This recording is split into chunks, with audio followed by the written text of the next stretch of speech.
This is part 2 of Myles Horton's Long Haul, chapters 1 to 3.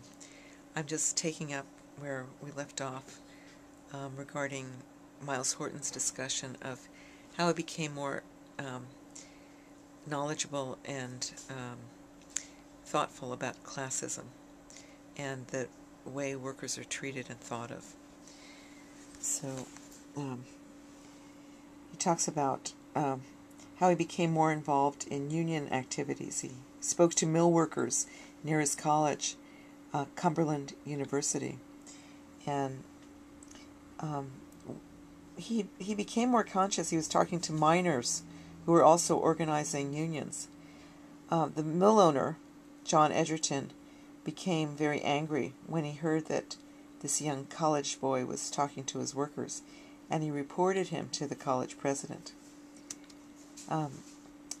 And Myles Horton ponders this question about how people see workers, and he becomes very angry when Edgerton was honored at the university, and when he spoke, he made this declaration: "When we, the manufacturers, in our judgment, see fit to pay people more, or change conditions, we will, but we won't tolerate interference from the workers, because we give them their livelihood, and they owe us everything that they have." And Horton was just indignant about this, the idea that the workers were beholden to the owners and couldn't raise their voices to ask for a raise and improvement in working conditions. So he became more interested in changing economic relations. He began reading Eugene Debs. A professor gave him a book about Debs, who was a labor leader and a socialist who actually ran for president from a jail cell. You can read more about Debs if you look online or read about him. He visited utopian societies. In the 19th century, a number of people tried to start, in 18th century too, people were so disgusted by what was going on that they tried to create their own societies and made up rules so that people could live a better life. But Horton felt that these societies were limited in that they withdrew from society rather than changed an unjust system.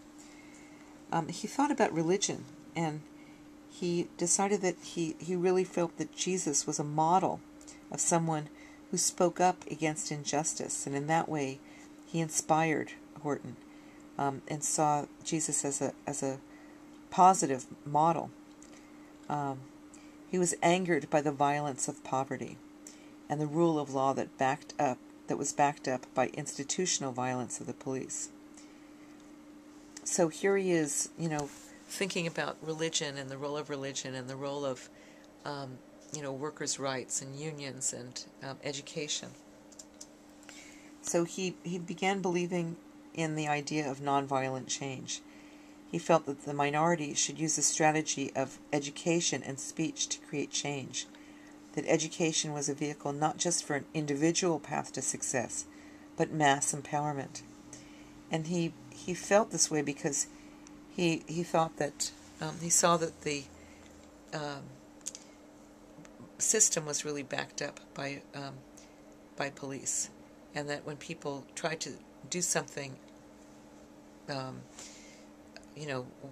by taking up their own arms or by trying to create some sort of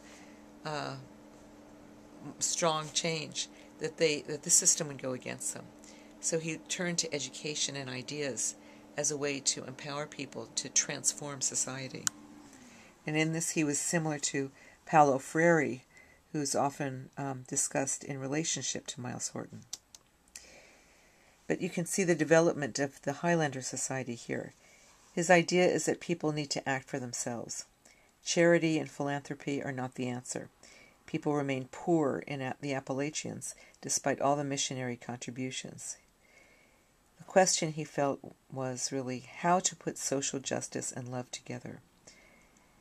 And this is what we're going to read about next. In the next chapter, he discusses his experiences on the East Coast when he goes to the Union Theological Seminary in New York and also joins the Socialist Party.